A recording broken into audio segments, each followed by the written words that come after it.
درود پاک کب کب کہاں کہاں اور کیسے کیسے کام آتا ہے۔ ایک بہت ہی خوبصورت واقعہ، بڑا ایمان افروز واقعہ ہے جو میں آپ کے سامنے پیش کرتا ہوں۔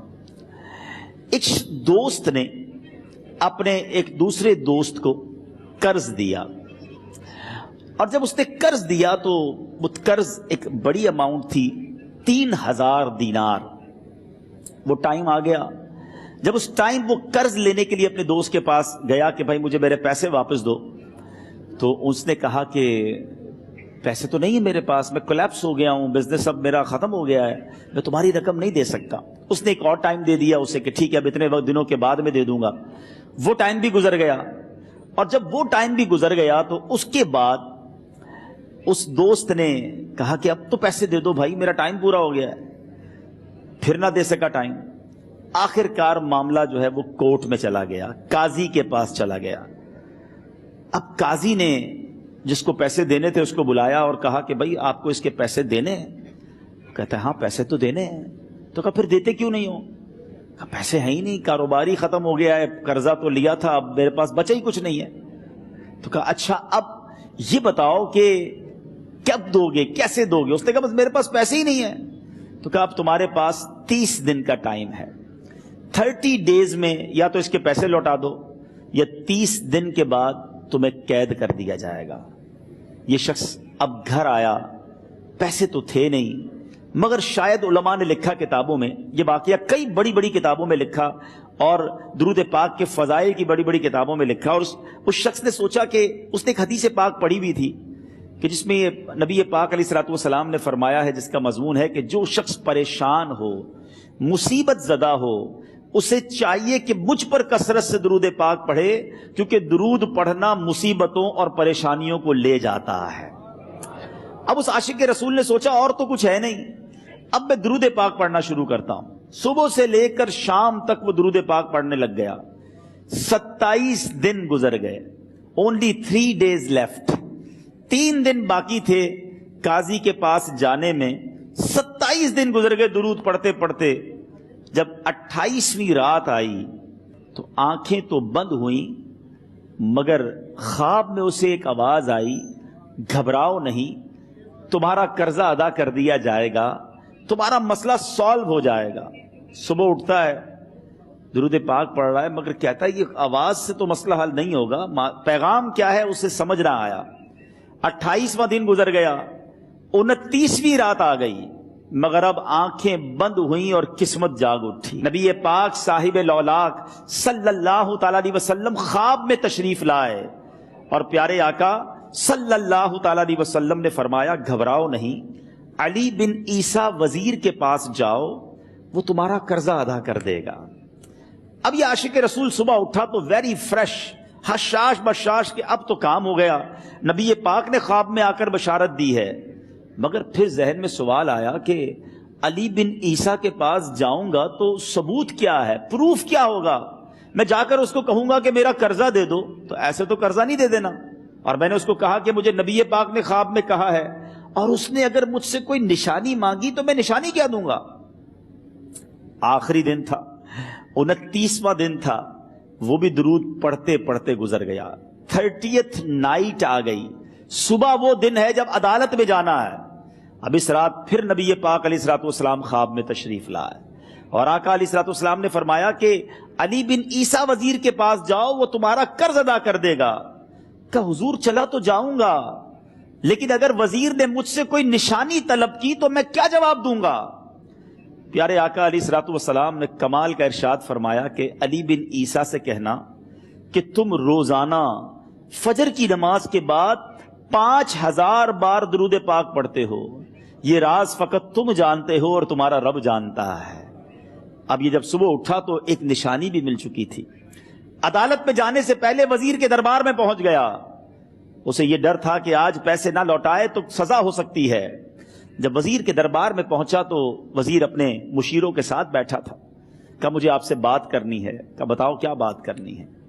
کہا میں ایک پیغام لایا ہوں آپ کے لیے۔ اچھا کس کا پیغام لائے ہو؟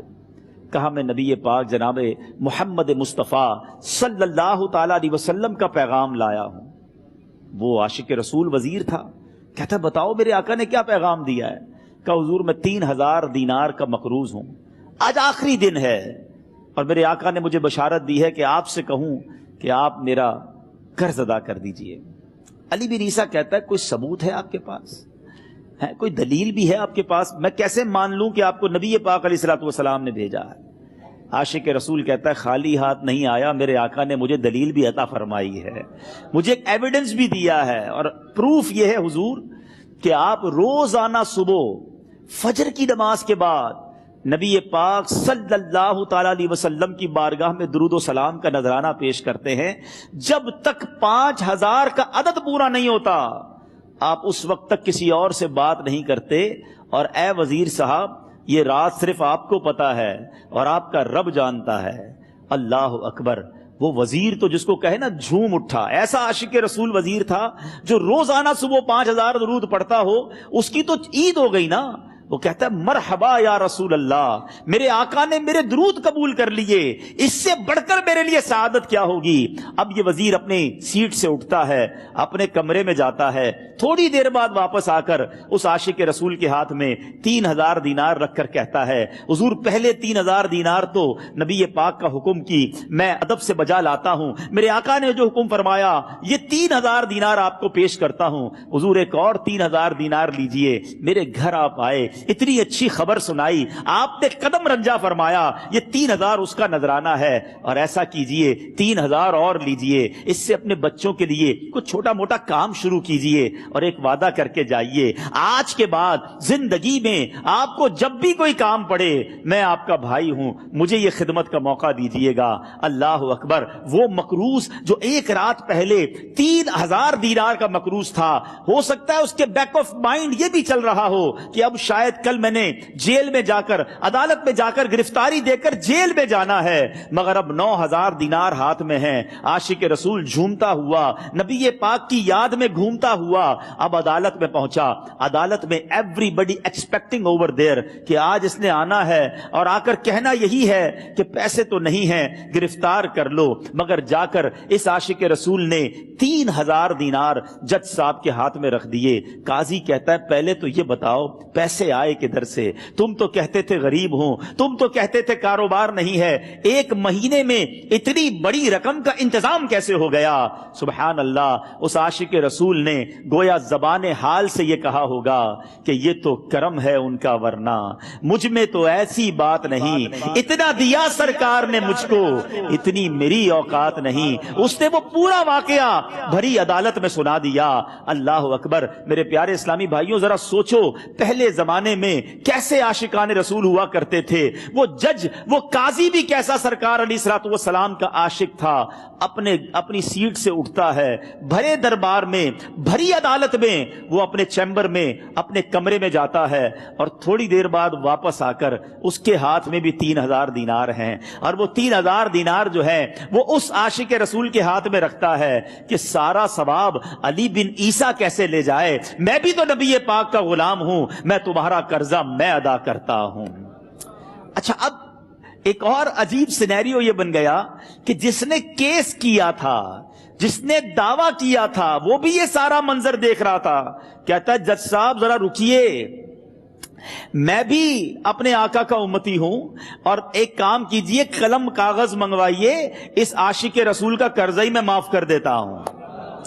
اچھا، اب عاشق رسول نے وہ واپس 3000 دینار جو جج صاحب نے دیے تھے وہ واپس جج صاحب کو دیے کہ حضور یہ پیسے آپ ہی رکھ لیں، قرضہ ہی معاف ہو گیا، اب آپ کے پیسے کا میں نے کیا کرنا ہے؟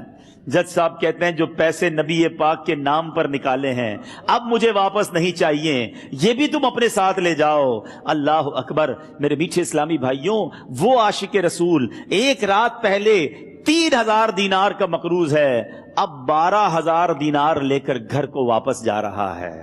اس ایک واقعے کے اندر جو ہم سب کے لیے درس ہے، جو ہم سب کے لیے پیغام ہے، شاعر لکھتے ہیں نا، دکھوں نے تم کو جو گھیرا ہو تو درود پڑھو،